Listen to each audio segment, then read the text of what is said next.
abagenda okuba nti mukola ebigezo bya senior 4 n'ebigezo bya senior 6. The message is, congratulations. You have already made it.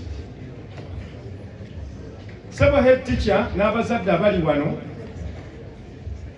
bwe tubanga omwana agenda ku defending ekitabo kye bayita dissertation, amaze masters oba PhD, fe ababeera ku pano egenda okumukunya ebibuuzo tusooka mugamba nti congratulations. Kati naddamu amaanyi tulyoka tumukalirira bulungi naye nga tumaze okukakasa nti ye agumye nti ddala watuuse olugendo terubadde lwangu. Kiba kitegeeza nti oluvannyuma lw'okuba nti Allah subhanahu wa ta'ala akutuusizaawo, nkakasa bulungi nti ekiseera ekisigaddeyo osobola okubeera nti okikola. Njagala abayizi ba senior 4 ne senior 6 mbawe only 4 to 5 tips mu bulamu buno obusigaddeyo obutono. Ekisooka, wake up very early in the morning. Nabbi sallallahu alayhi wa sallam yatugamba nti albarakatu fil bukur, emikisa gya Katonda yagiteeka mu kukeera. Kyekakasa nti system y'essomero already yakibateeka mudda nti by 4 oba by 5 oba by 3 you are already up. Naye ndowooza ingredient gye musaana okwongeramu, don't just walk into the revising room or the classroom. Bw'oba oli mwana musiraamu, what does it cost you to get ablution? What does it cost you to pray only 2 units?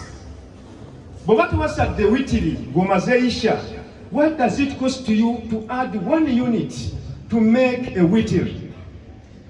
Ekyo kye kisooka. Let it be your daily menu. Buli lunaku wake up early, ate kakasa nti osaalako osabe Allah subhanahu wa ta'ala. Secondly, bw'oba olina any minimum knowledge of the Holy Quran, don't start a day without reciting, even if it is just Qul huwallahu ahad, even if al-Fatiha. Soma al-Fatiha.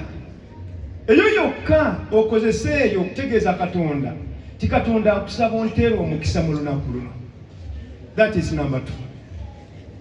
Number 3, wakati w'essaawa ndowoozeemu kitundu ey'okumakya n'obudde bwa dhuhuri nga tebunnatuuka kaŋŋambe essaawa emu, tomiisinga kufunayo ddakiika 5 oba 3 osaale only 4 or 2 units ze tuyita salati duha.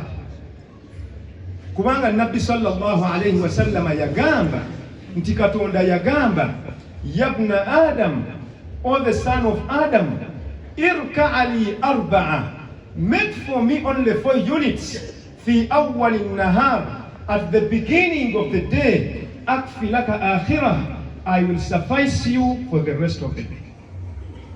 Can you imagine? Just 4 units.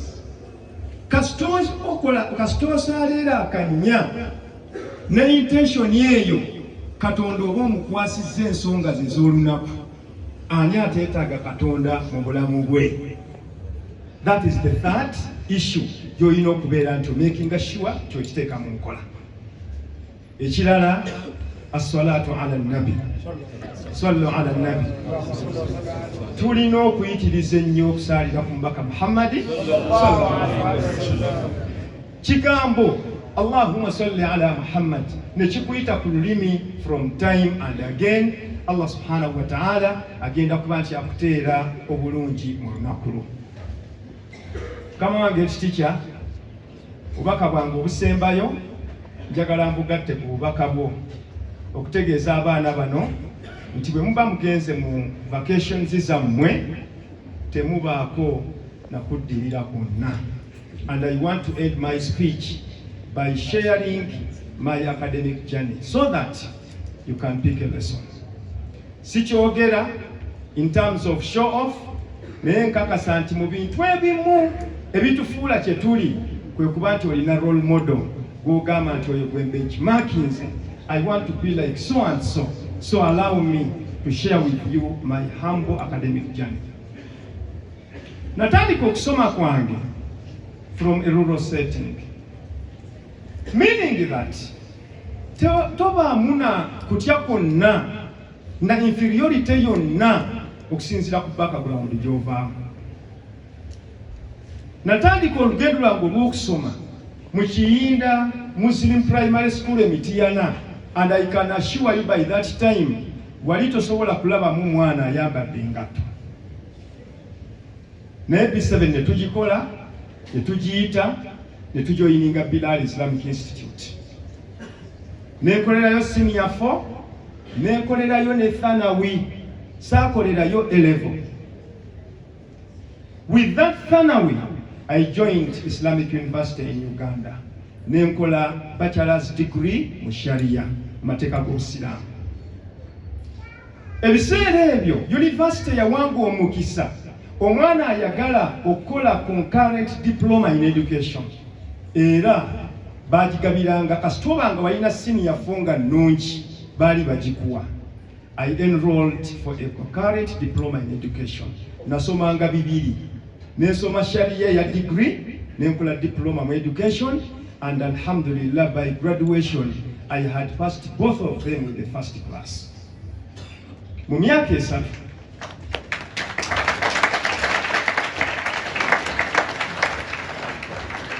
mbanna akamaliriza nengenda ku Bilal okukola school practice.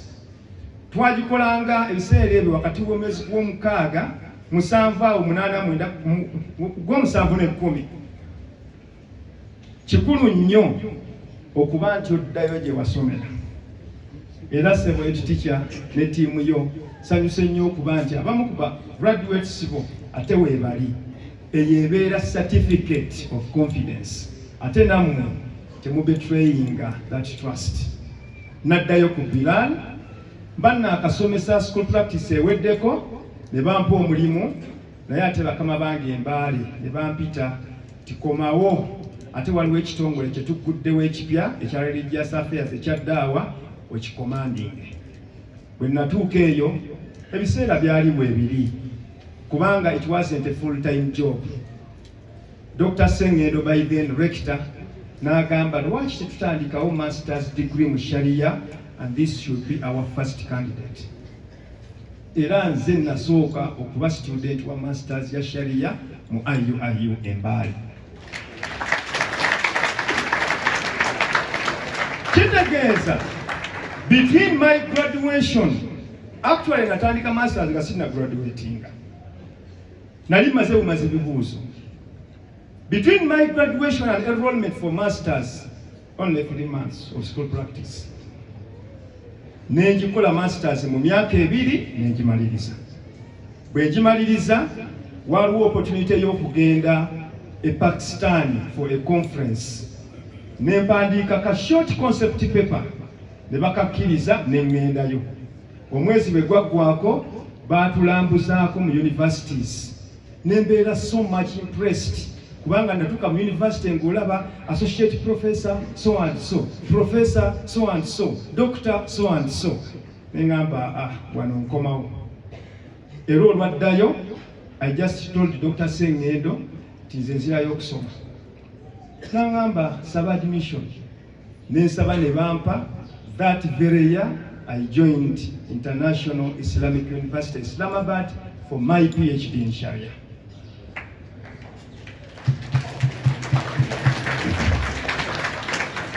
Nebwe ntuuka eyo abaali babaddeko mu Asian countries mukimanyi.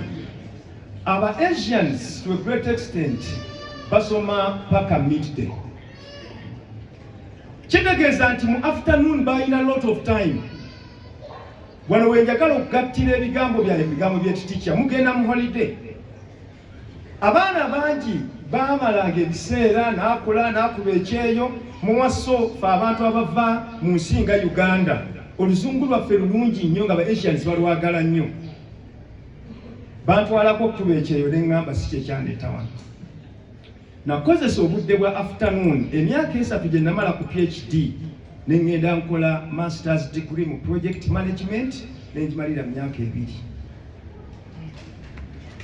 nenkozesa the same time nasigazzaayo omwaka gumu okumala PhD, and I enrolled for 2 courses.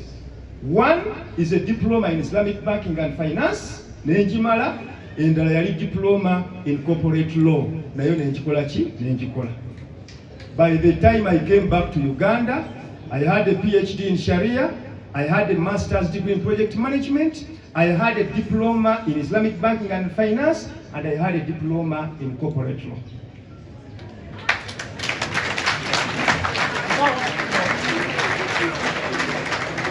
So oluvannyuma lw'okukomawo olwo ne ntandika okusomesa somehow comfortable, naye era na feeling nti ndi musomesa wa sharia, naye ate ensi gye tulimu eri secular, ne feelinga gap. Kikulu nnyo gwe okwekolako self assessment and self evaluation. Nesanga nti nina ekimisinga. Ndi mu Uganda bakozesa mateeka ga nsi, ate nasoma sharia, newakubadde nakola comparative law, newakubadde nakola diploma in corporate law. I had to go to the Law Development Center and I enrolled for a diploma in law, which alhamdulillah I passed with the first class. Kitegeeza ki kugwe ali wano? Kino kye kigambo kyange. Haji Hassan Samise Nyusebo. Naye ekigambo kyange kiri nti baana mmwe aba senior 4 ne senior 6. This is your prime time. Kozesa holiday yo okulaba nti kariya yo gy'oyagala okutuukako ogituukako otya okukozesa akadde ako. Where I am now, alhamdulillah, obulungi buli muntu akyabwagala, naye sitoma mu maaso ga Allah subhanahu wa ta'ala. Kubanga kama wange nga bwakutegeezezza, ekituufu obeera ku commitment after commitment. Era neebaza Allah, nzaani abeera board member owa insurance olwaleero? Nzaani atekinga contribution oba akola contribution mu kuvalidatinga amateeka ga Islamic banking and finance ge mumanyi nti of recent president yamaze okubeera nti agayisaawo? N'olw'ensonga eyo, baana mmwe kyemuli kati kyetwali sometime back, era ffe tulina confidence nti insha Allah you are going to make it. Mwemusigale nga muli ku mulamwa, ekisinga okubeera ekikulu mu byonna kwempunzikira temwerabira moral values. Umar radiyallahu anhu olunaku lumu wano bwe njagala okumalira, yatambula nga bwe yalinga atambula mu Islamic State, n'asanga abaana nga bazannya, bonna ne badduka, baali bazanyira mu kkubo, bonna ne badduka. Akaana akato kamu ne kasigalawo, n'akabuuza, gwe lwaki todduka, lwaki tontya? Akaana ne kamugamba nti ekkubo ggazi, osobola okuyita eno nange nempitawo. Seriously, ekkubo ggazi, ate sirina musango gwe nakoze. Kati abakudduse be bamanyi, neze ndaba oyitawo nange mpitawo.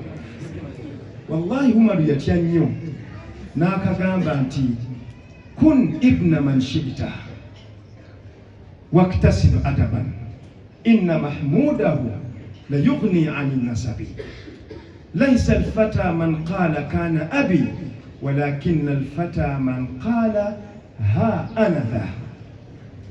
Yagamba mwana gwe, kun ibna man shibta, beera omwana, bakuyite mwana wani nga bwe baagala, naye waktasib adaban, sigala ng'okyekutte ku mpisa ezo.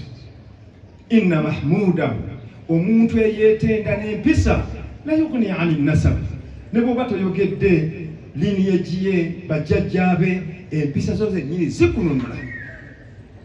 Yamugamba nti laysa alfata man qala kana abi. Baana mmwe kino ekigambo mukiwulire nga Omar yagamba akaana kali. Omuvubuka si yabeeraawo n'atubuulira bajjajjaabe, omanyi ffe temutulabira wano, ffe twali sima bammeeya ba wano, temutulabira wano, ettaka lyonna lyali lyaffe. walakinna alfata man qala ha anadha, omuvubuka yagamba hiya yam, nvuddeyo. Njagala okubeebaza okuba nti muvuddeyo, era nsaba Allah abasobozese this academic journey mubeere nga mubeera successful ate mugiwangule. ربنا آتنا في الدنيا حسنة وفي الآخرة حسنة وقنا عذاب النار. أي الله تكسبه abaana baffe bano bateera omukisa mu mirimu gyabwe, bateera omukisa mu kusoma kwabwe. Katonda waffe bangwirize ebibuuzo byabwe. Ayi Allah bajjukize bye beerabidde, bayigirize bye batamanyi, basobozese okubijjukira mu kiseera ky'okuba nti babuuziddwa. Ayi Allah tuteera omukisa mu mitima gyaffe, tuteera omukisa mu maali yaffe, mu bazadde baffe, mu baana baffe, mu baami baffe, mu bakyala baffe, mu buli kintu kyonna Allah kyebatuwa. Rabbana atina fid dunya hasana وفي الآخرة حسنة وقنا عذاب النار. السلام عليكم ورحمة الله وبركاته.